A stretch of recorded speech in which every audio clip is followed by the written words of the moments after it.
قال المؤلف رحمه الله تعالى في باب من جحد شيئا من الأسماء والصفات، وقول الله تعالى وهم يكفرون بالرحمن. وفي صحيح البخاري قال علي حدثوا الناس بما يعرفون أتريدون أن يكذب الله ورسوله. باب من جحد شيئا من الاسماء والصفات،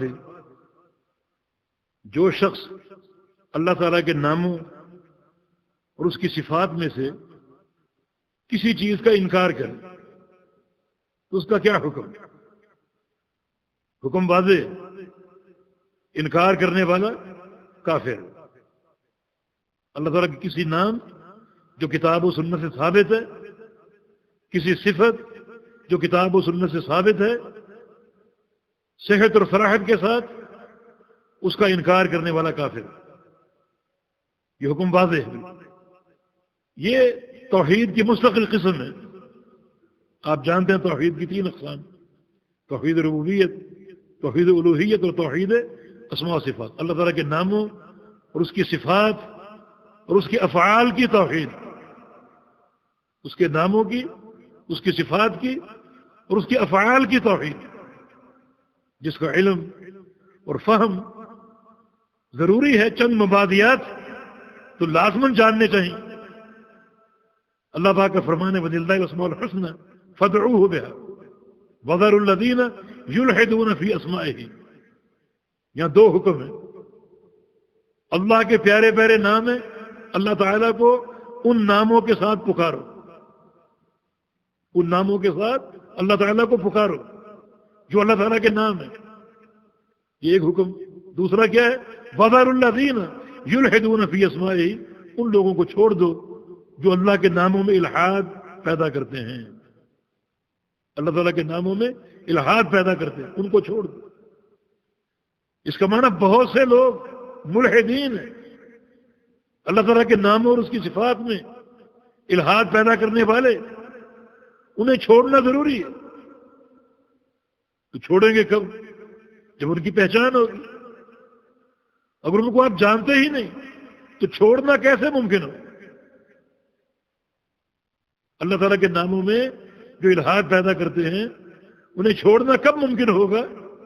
جب ان کی پہچان، ان کا تعارف آپ کو ہوگا۔ اور اگر تعارف نہ ہو تو انہیں کیسے چھوڑیں گے، کیسے ان سے بچیں گے؟ یہ بحث کافی طویل ہو سکتی ہے، میں اختصار سے ان چند قواعد کا استحضار چاہتا ہوں۔ اللہ تعالیٰ کے ناموں اور اس کی صفات پر ایمان لانے کا طریقہ، کچھ مراحل ہیں اس کے۔ پہلا مرحلہ یہ ہے کہ اللہ تعالیٰ کے ناموں اور صفات کے جو الفاظ شریعت میں وارد ہوئے ہیں ان الفاظ کو ماننا۔ مثلا الرحمن، الرحیم، السمیع، البصیر، اللہ تعالیٰ کے ناموں کے الفاظ ہیں، انہیں ماننا، ان پر ایمان لانا، یہ پہلا مرحلہ ہے۔ دوسرا مرحلہ یہ ہے اللہ تعالیٰ کے ہر نام میں اس کی صفت موجود ہے اور وہ صفت اس نام کا معنی ہے۔ مثلا سمیع کا معنی کیا ہے؟ سننے والا۔ سننا اس کی صفت ہے، یعنی کوئی نام صفت سے خالی نہیں۔ سننا اس کی صفت ہے جو کہ سمیع کا معنی ہے۔ ہر نام معنی کے ساتھ ہے اور وہ معنی اس کی صفت ہے۔ صفت پر ایمان لانا۔ 2 مرحلے: نام کے الفاظ پر ایمان لانا اور ان ناموں کی صفات پر ایمان لانا۔ کوئی نام اللہ تعالیٰ کا صفت سے خالی نہیں۔ وہ صفت کیسے حاصل ہوگی؟ اس نام کے معنی کے ساتھ۔ اور معنی کون سا مراد ہوگا؟ جو بھی اس نام کا ظاہری معنی ہے، جس کو لغت عرب اچھی طرح جانتی اور پہچانتی، وہ معنی مراد ہے۔ اس معنی میں کسی قسم کی کوئی تعویل روا نہیں ہوگی، کوئی تعویل روا نہیں ہوگی۔ یہ مراحل۔ اور یہ سب کچھ قبول کرنا، سب کچھ ماننا کسی تشبیہ کے بغیر، اس طرح قبول کرو، اس طرح مانو کہ خالق کی مخلوق سے تشبیہ پیدا نہ ہو، تشبیہ لازم نہ ہو۔ یہ ایمان کا طریقہ اور الحاد سے بچنے کا طریقہ ہے، کیونکہ ملحدین کا الحاد جو ہے وہ انہی صورتوں کے اندر محدود ہے۔ کچھ ملحد ایسے تھے جو اللہ تعالیٰ کے ناموں کے الفاظ ہی کو نہیں مانتے تھے۔ یہ قوم جہمیہ جو معطلہ، تعطیل کرنے والے، اللہ تعالیٰ کے ناموں کو اور صفات کا انکار کرنے والے جہمیہ، یہ جہم بن صفوان کے پیروکار تھے۔ جہم بن صفوان نے یہ عقیدہ اپنے استاد جعد بن درہم سے لیا، اور جعد بن درہم نے یہ عقیدہ اپنے استاد ابان بن سمعان سے لیا۔ ابان بن سمعان نے یہ عقیدہ اپنے استاد طالوت سے لیا، اور طالوت بھانجا ہے لبید ابن عاصم کا، وہ خبیث یہودی جس نے اللہ کے پیغمبر پر جادو کیا۔ یعنی اس اللہ کے ناموں کی سازش میں یہودی شامل ہے، ناموں کے انکار میں جو سازش ہے وہ یہودیوں کی۔ انہوں نے خالق اور مالک کی اسماء و صفات کی توحید کو لیا اور اپنی مشرق کا نشانہ بنایا۔ توحید ربوبیت کا انکار اور توحید الوہیت کا انکار وہ کروانے میں کامیاب نہ ہو سکے اور نہ یہ ممکن تھا، مگر خالق کائنات کے ناموں اور انہوں نے اس طرح کلام کیا، ایسے شوشے چھوڑے، ایسے لوگ پیدا کیے جن کے یہ افکار آپ نے سنے۔ یہ جہمیہ اللہ تعالیٰ کے ناموں اور صفات کے الفاظ تک کے منکر۔ ایک فرقہ معتزلہ جو اللہ تعالیٰ کے ناموں کے الفاظ کو مانتا ہے، مگر وہ کہتے ہیں کہ یہ سارے الفاظ معنی سے خالی ہیں، معنی کوئی نہیں ان کا، بغیر معنی کے متشابہات ہیں، جیسے الف لام میم، کوئی اس کا معنی نہیں، متشابہات میں سے۔ یہ معنی کیوں نہیں کرتے؟ یہ معنی کریں گے تشبیہ لازم آئے گا۔ بذر الذین یلحدون فی اسمائہ، اللہ کے ناموں میں الحاد پیدا کرنے والوں کو چھوڑ دو، ان کے مذہب کا انکار کرو اور مذہب حق کو مانو۔ جہمیہ نے ناموں کا انکار کیا، معتزلہ نے ناموں کے معنی کا انکار کیا۔ ہمارا عقیدہ کیا ہے؟ اس کے نام بھی برحق ہیں اور ہر نام معنی کے ساتھ۔ معنی کیا ہے؟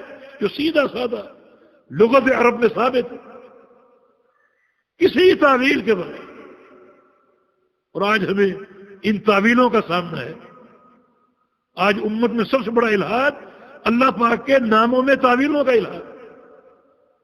الحمدللہ ہمارا عقیدہ اللہ تعالیٰ کے اسماء و صفات میں وہی ہے جو فتنے کے وقوع سے قبل تھا۔ فتنے سے مراد شہادت عثمان غنی رضی اللہ عنہ، یہ صحابہ کا دور، صاف ستھرا دور۔ اس دور میں جو عقیدہ تھا اللہ تعالیٰ کے صفات کا، اللہ تعالیٰ کے اسماء کا، وہ عقیدہ ہمارا۔ فتنے کے دور کے بعد باہر سے افکار آ گئے، علم کلام آ گیا، فلسفہ اور منطق کی بھرمار، عربی میں تراجم، پھر جو فرقے جنم لیے، ہر فرقے کے عقیدے میں علم کلام کا عمل دخل شامل ہو گیا۔ مثال کے طور پہ فتنے کے دور سے قبل، شہادت عثمان غنی سے قبل صحابہ کا دور تھا، کیا عقیدہ تھا اللہ تعالیٰ کے کلام کے بارے میں؟ اللہ تعالیٰ کلام فرماتا ہے، اس کے مظاہر قرآن و حدیث میں موجود ہے۔ وَكَلَّمَ اللَّهُ مُوسَىٰ تَكْلِيمًا، اللہ نے موسیٰ سے کلام کیا۔ وَمَا مِنْكُمْ مِنْ أَحَدٍ إِلَّا وَسَيُكَلِّمُهُ رَبُّهُ وَلَيْسَ بَيْنَهُ وَبَيْنَهُ تَرْجُمَانٌ، قیامت کے دن تم سب سے تمہارے پروردگار نے باتیں کرنی ہے، حساب لینا ہے، اس طرح لینا ہے کہ اللہ اور بندے کے درمیان کوئی ترجمان نہیں ہو۔ کلام حق ہے، ثابت ہے، اللہ کلام فرماتا ہے، کلام فرمائے گا، جب چاہے گا کلام کرے گا۔ جب چاہے گا کلام کرے گا، جب چاہتا ہے کلام کرتا ہے۔ موسیٰ علیہ السلام سے کلام کیا، قیامت کے دن کلام کرے گا۔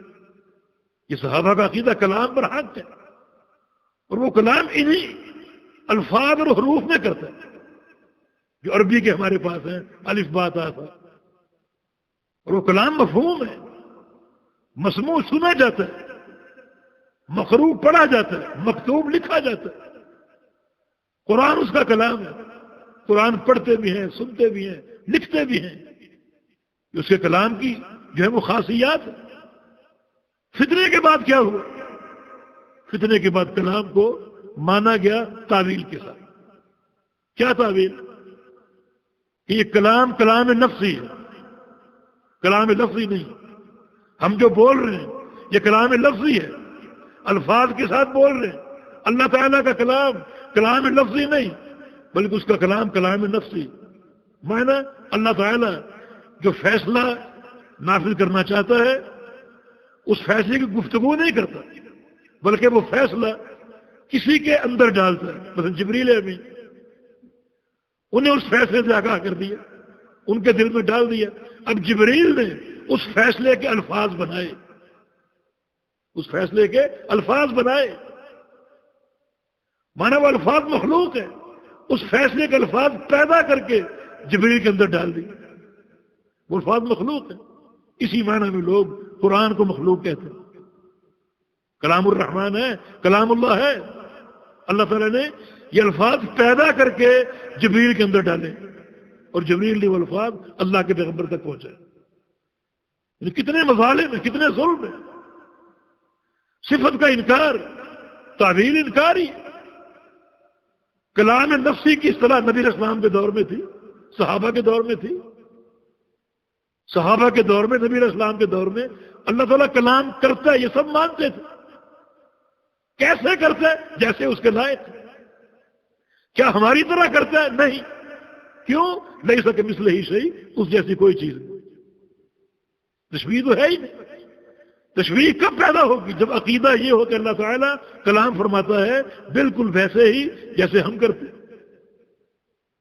اب یہ کہتے ہیں کہ تعویل ضروری، اللہ کے کلام کو ہم نے مان لیا تو کلام تو ہم بھی کرتے ہیں، تشبیہ لازم ہے۔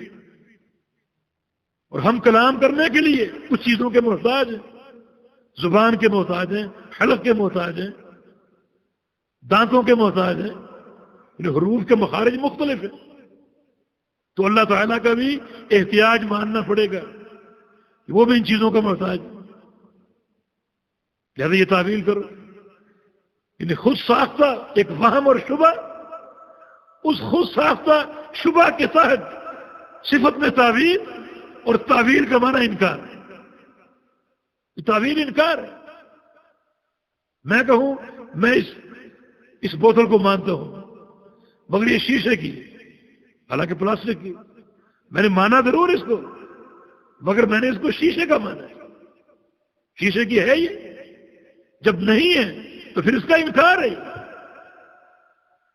کسی بھی صفت اور کسی بھی نام کو ماننے کا معنی یہ ہے کہ اس کو اس کی حقیقت کے ساتھ مانو۔ حقیقت کے ساتھ نہیں مانو گے یہ اس کا انکار ہو۔ اللہ تعالیٰ کا احتیاج ثابت ہوتا ہے کہ وہ دانتوں اور حلق کا نعوذ باللہ محتاج۔ کتنے ایسے واقعات ہیں جن میں کلام کا ذکر ہے۔ صحابہ کہتے کہ نبی علیہ السلام کے ساتھ ہم کھانا کھا رہے ہوتے، ہاں ہم نے نبی علیہ السلام کے ہاتھ میں لقمے میں تسبیح کی آواز سنی۔ لقمہ اللہ کے پیغمبر کے ہاتھ میں تھا، لقمے سے سبحان اللہ کی آواز آ گئی۔ کوئی لقمے کا کوئی حلق، کوئی دانت، کوئی زبان، کوئی ہونٹ ہے؟ نہیں ہے۔ پھر لقمہ کیسے کلام کر رہا؟ کس نے توفیق دی؟ اللہ تعالیٰ نے۔ اس کی اپنی قدرت کیسی ہوگی؟ لقمے کو کلام کی صلاحیت دینے والا، بغیر ہونٹوں کے، بغیر زبان کے، اپنی قدرت اس کی کیسی ہوگی کلام کرنے والا؟ صحیح بخاری میں حدیث ہے، انی اعلم بحجر بمکہ کان یسلم علی قبل ان ابعث۔ اللہ کے پیغمبر فرماتے ہیں مکہ میں ایک پتھر کو جانتا ہوں میں، مکہ میں ایک پتھر کو بتایا نہیں وہ کون سا پتھر. کئی لوگ اسے غلط عقیدے میں منسلک کر لیں. مکہ کے ایک پتھر کو جانتا ہوں، مجھے سلام کہا کرتا. پتھر کی کون سی زبان؟ پتھر میں قوت گویائی کس نے پیدا کی؟ اللہ تعالیٰ نے. تو اللہ تعالیٰ اگر ایک پتھر کو بغیر زبان کے، ہونٹوں کے کلام دینے کی صلاحیت دے سکتا ہے تو اس کا اپنا کلام کرنا کیسا ہو؟ ہم کوئی تشبیہ نہیں دے رہے، نہ کوئی تعویل کر رہے. اس کی صفت کلام حق ہے، کتاب و سنت سے ثابت ہے. کلام کرنے کا معنی لغت عرب میں معلوم ہے، اس کے مطابق ہمارا ایمان ہے. وہ کلام کیسے کرتا ہے؟ جیسے اس کے لائق. اللہ تعالیٰ نے اپنی صفات کا تعارف کرایا مگر کسی صفت کی کیفیت کا تعارف نہیں کرایا. جو بتا دیا اس پر ایمان ہے، جو نہیں بتایا وہ اللہ کے سپرد ہے. یہ سلف صالحین کا عقیدہ. اسماء و صفات کے باب میں یہ توحید کا اہم ترین شعبہ ہے. اسماء و صفات کی توحید یہ اللہ رب العزت کی توحید الوہیت کو مستلزم. اس پر ایمان، اس پر ایمان لانا ہے. اس کا انکار، اس کا انکار. اس میں جھول، اس میں جھول ہے. لہذا شیخ الاسلام نے یہ باب قائم کیا کہ اللہ تعالیٰ کے ناموں میں سے اور اس کی صفات میں سے کسی شے کا انکار ہے، کیا اس کا حکم؟ انکار کفر. وہ حقائق جو شرعاً ثابت ہے، کسی حقیقت کا انکار کفر ہو. تو اسماء و صفات کا باب بڑا مہم ہے. لہذا ہمارا جو فرض منصبی ہے وہ یہ ہے کہ جو اللہ تعالیٰ کے نام اور صفات کتاب و سنت سے ثابت ہے، ہمارا سب پر ایمان. اس معنی کے ساتھ جو اس لفظ کا ظاہری معنی ہے، کیفیت اللہ کے سپرد. تشبیہ کے ہم قائل نہیں. ہر صفت تشبیہ کے بغیر ہے، ہر فعل تشبیہ کے بغیر. یہ نفیس عقیدہ صحابہ کرام کا جو اللہ کے پیغمبر سے حاصل ہوا، اس کو ہم قبول کریں کسی الحاد و انحراف کے بغیر. کسی الحاد کے بغیر. وہ صحیح بخاری میں حدیث ہے، بیت اللہ کے پاس 3 شخص باتیں کر رہے تھے. 3 شخص، قریشیان و ثقفیون اور ثقفیان و قریشیون. ان میں سے 2 قریشی تھے، ایک ثقفی تھا بنو ثقیف کا، یا 2 ثقفی تھے، ایک قریشی تھا. ابن مسعود کی حدیث ہے. اور تینوں کی گفتگو کا موضوع کیا تھا؟ اللہ کا سننا. اس کا سننا کیسا؟ ایک کہتا ہے کہ اللہ تعالیٰ ہماری باتیں سنتا ہی نہیں. دوسرا کہتا ہے کہ جو بات ہم آہستہ کریں وہ نہیں سنتا، جو زور سے کریں وہ سنتا. تیسرے نے کہا اگر وہ زور کی بات سن سکتا ہے تو آہستہ والی بات بھی سن سکتا ہے. یہ تینوں میں گفتگو ہو رہی. اللہ تعالیٰ کی ایک صفت سمع ہے، اس کا سننا. ہمارا اس پر ایمان ہے. وہ سمیع البصیر. اللہ سمیع اور بصیر ہے، سنتا بھی اور دیکھتا بھی. یہ ان کی باتیں ہو رہی ہیں. اللہ کی وحی آ گئی. ذالکم ظنکم الذی ظننتم بربکم ارداکم. تمہارا اپنے رب کے بارے میں یہ گمان تمہیں تباہ کر دے گا اور خاسرین میں شامل کر دے گا. اللہ رب العزت کی کسی صفت میں کوئی الحاد، کوئی اضطراب مہلک ہے، بربادی ہے. یہ بدگمانی تمہیں تباہ کر دے گی. اس علم کے ساتھ ایک صحیح تعلق استوار کرو. صفات باری تعالیٰ کا علم. صحیح بخاری میں حدیث ہے، رسول اللہ صلی اللہ علیہ وسلم نے ایک سریہ بھیجا، ایک لشکر جہاد کے لیے. ایک اس کا امیر مقرر کیا. جب واپس آ گئے تو رسول اللہ صلی اللہ علیہ وسلم نے صحابہ سے پوچھا کہ امیر نے کیسی قیادت کی؟ امیر کی رپورٹ دو. صحابہ نے کہا بہت اچھی، لیکن ایک بات اس میں ہم نے نہیں دیکھی کہ دوران سفر جب بھی جماعت کرائی تو ہر رکعت میں سورہ اخلاص ضرور پڑھی، قل هو اللہ احد. سورہ فاتحہ پڑھی اور سورت پڑھی اور قرآن پڑھا، لیکن اختتام قرات میں سورہ اخلاص ضرور پڑھی. یہ ایک نئی چیز ہم نے دیکھی.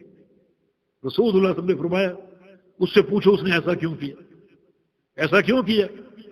پوچھا گیا، اس نے کہا کہ لِأَنَّهَا صفت الرحمن، مجھے اس سورت سے بڑی محبت ہے کیونکہ یہ سورت اول سے آخر تک رحمان کی صفات بیان کر رہی ہے. اس میں رحمان کی صفات ہے، مجھے بڑی اس سے محبت ہے، اس لیے بار بار پڑھتا ہوں. تو رسول اللہ صلی اللہ علیہ وسلم نے ارشاد فرمایا کہ ان اللہ یحبہ، اسے بتا دو کہ اللہ تعالیٰ اس سے محبت کرنے لگا. اور ایک حدیث کے الفاظ ہے کہ حبہ ایاہا، حبک ایاہا ادخلک الجنہ، کہ تمہارا اس صورت کو محبت کرنا تمہیں جنت میں پہنچا دے گا. اللہ تعالیٰ کے اسماء و صفات کے ساتھ تعلق، اس کا فائدہ آپ دیکھیے. اللہ تعالیٰ کی محبت حاصل ہوگی. اسماء و صفات کا علم کس ذات کا علم؟ ہمارے خالق اور مالک کا علم. تو کتنا یہ مقدس علم ہے، کتنا پیارا یہ علم ہے. اور ہر علم کی قدر اس کے معلوم کے ساتھ، ہر علم کی قدر اس کے معلوم کے ساتھ. ایک شخص کا علم مثلا جوتے بنانے کا، اس کی کتنی قدر ہوگی. ایک شخص کا علم ایٹم بم بنانے کا، اس کی کتنی قدر ہوگی. اور یہ علم اللہ تعالیٰ کے اسماء و صفات کا سب سے اعلیٰ اور اشرف علم ہے. تو اس کے ساتھ تعلق بھی صحیح معنی میں استوار کیجیے. تو کسی نام یا کسی صفت کا انکار کی یہ دو صورتیں، ایک صراحت میں انکار کرنا، دوسرا ایسی تعویل کرنا جس تعویل سے اس نام کی حقیقت مسخ ہو جائے، یہ بھی انکار ہے. اس کی حقیقت مسخ ہو جائے، یہ بھی انکار ہے. ابن قیم رحمہ اللہ فرماتے ہیں کہ یہ جو متعولین تعویلیں کرنے والے یہ کتنے بھیانک جرائم کا ارتکاب کرتے. اللہ تعالیٰ کے ناموں کے حقائق کو مسخ کرنا باطل مفروضوں کے تحت، کہ اگر ہم نے یہ نہ کہا، یہ تعویل نہ کی تو تشبیہ لازم آئے گی. اور پھر اس کا ایسا معنی بیان کرنا جو کتاب و سنت میں کہیں بھی نہیں. حقیقت مسخ کرتے. اور چوتھی جو ان کا بھیانک جرم ہے وہ یہ ہے کہ لوگوں کو وہ یہ تاثر دے رہے ہیں کہ اللہ تعالیٰ اور اس کا رسول صلی اللہ علیہ وسلم ان کا بیان نعوذ باللہ اخلاص پر قائم نہیں. ہم نے اس کی وضاحت کر کے، ہم نے اس کی تشریح کر کے، اس عبارت کو سیدھا کر کے، اس کے مفاہیم بیان کر کے امت کے ساتھ خیر خواہی کا مظاہرہ کیا. کتنا بڑا باطل ہے. تو صراحت اور انکار بھی کفر ہے. اور کسی نام کی حقیقت کو مسخ کر دے تو حقیقت کو مسخ کرنا بھی اس نام کا انکار ہے. قرآن و حدیث نے اللہ کے ہاتھ کا ذکر کیا، صفت ید، بل یداہ مبسوطتان، اس کے دونوں ہاتھ فراخ ہے. ید کا معنی کیا ہے عربی زبان میں؟ ہاتھ. قبول کر لو، تشبیہ لازم آئے گی، ہاتھ ہمارا بھی ہے. تشبیہ کب بنے گی؟ جب یہ کہا جائے کہ اس کا ہاتھ ہمارے ہاتھ جیسا. یہ کون کہتے ہیں؟ اس کا ہاتھ کیسا ہے؟ ثابت ہے کتاب و سنت سے. کیسا ہے؟ جیسا اس کے لائق ہے. ہمارے جیسا ہے؟ نہیں. کیوں نہیں سکے مثل ہی سے، مگر جیسا بھی ہے کمال کا. ہمارا ایمان. اب تعویل کیا کی؟ یدون کا معنی قدرت، طاقت، قوت، یہ مراد ہے. ان حقیقت کو مسخ کر دیا.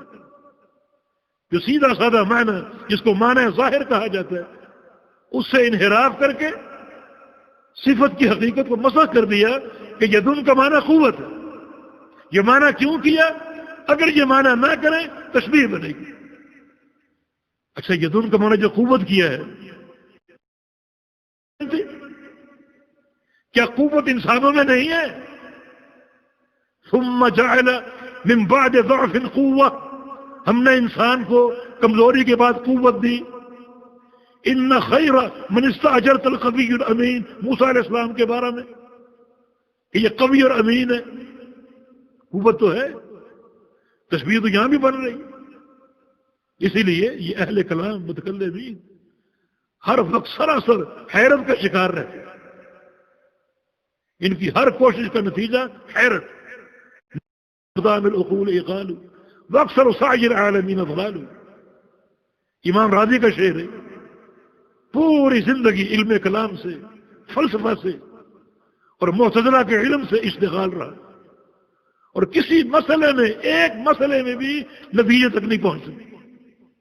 الجھنے الجھنے الجھنے، جس قدر آگے بڑھتے معاملہ گنجلک ہوتا جاتا، اور بالآخر یہ کلمہ حق کہنے میں کامیاب ہو گئے کہ اس عقل کی ہر کوشش بندش پر منتج ہوتی، اور ہماری اکثر کوششیں بیکار جا رہی. اور آخر یہ اعتراف کر کے گئے کہ جو مذہب اہل سنہ ہے، مذہب محدثین ہے، اور خاص طور پہ امام اہل سنہ امام احمد بن حنبل کا مذہب، وہ حق ہے. جب ان کا انتقال ہوا تو ان کے سینے پر علم کلام کی کتابیں نہیں تھیں، بلکہ صحیح بخاری رکھی ہوئی. اقرار اور اعتراف کر کے تو کسی بھی صفت کی تعویل، اور یہ ایک انتہائی ظلم ہے. تعویل کا معنی کیا ہوتا ہے؟ یہ ایک لفظ کا حقیقی معنی، اور تعویل کا معنی کیا ہے؟ اس کا مجازی معنی. دین تو آسان ہے. اللہ تعالیٰ کے ناموں اور صفات میں اگر ہر صفت کا معنی مجازی لوگے تو وہ تو مشکل ترین ہوتا ہے. آسان کیا ہے؟ حقیقی معنی یا مجازی معنی؟ حقیقی معنی آسان، مجازی معنی اس کی تعویل کرنی پڑے گی، اس کا قرینہ تلاش کرنا پڑے گا. کس قرینے کے تحت آپ نے معنی مجازی ذکر کیا؟ یہ باتیں سمجھنے کے قابل ہیں. خاص طور پہ عامت الناس عقیدے کے امور کو سمجھ سکتے ہیں. معنی مجازی کیا ہے، قرینہ کیا ہے. پھر ایک جگہ نہیں، دو جگہ نہیں، تمام صفات میں 7 صفات کے علاوہ ہر صفت میں تعویل اور قرینے کی بات. عقیدہ تو آسان ہے، دین تو آسان ہے. اس قدر اس میں اشکال پیدا کر دیا.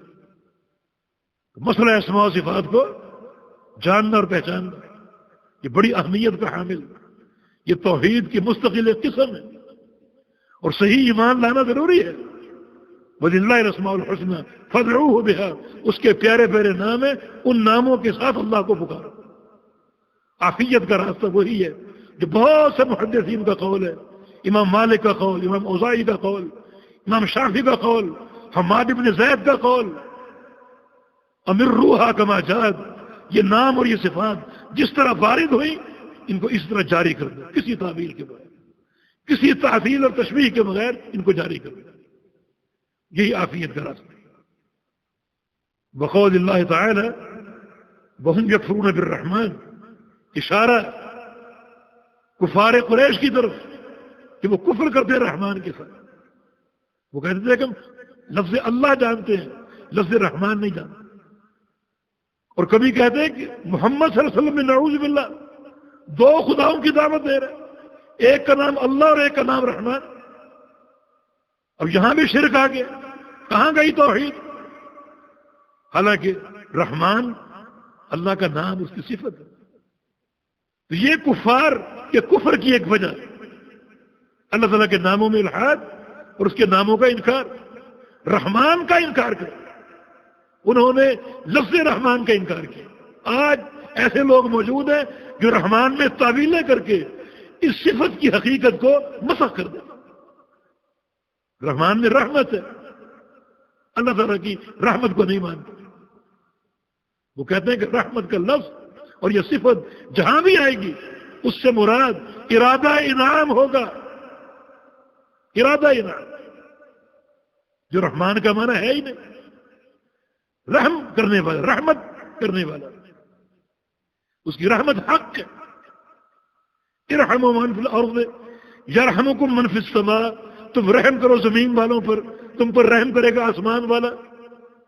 یہ حق ہے. نہیں مانتے تعویل. رحمت اگر مان لے تو اس میں تغیر ہے. جب کسی بندے